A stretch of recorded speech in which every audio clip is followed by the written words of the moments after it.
بسم اللہ الرحمن الرحیم۔ عمر بن تغلب روایت کرتے ہیں کہ رسول اللہ صلی اللہ علیہ وآلہ وسلم کے پاس مال یا قیدی لائے گئے غنیمت کے طور پر نبی پاک صلی اللہ علیہ وآلہ وسلم نے کچھ لوگوں کو اس میں سے کچھ دیا اور بعض لوگوں کو کچھ نہیں دیا۔ ان کے دل میں ملال آیا اور آپ کو جب اس کی خبر ہوئی کہ جن کو کچھ نہیں ملا وہ ناراض ہیں تو آپ نے حمد و ثنا فرمائی۔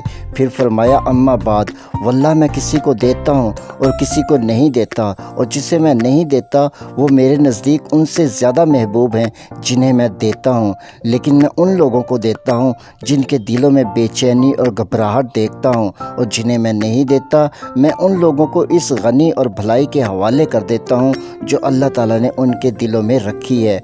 عمر بن تغلب بھی انہی میں سے ایک ہیں۔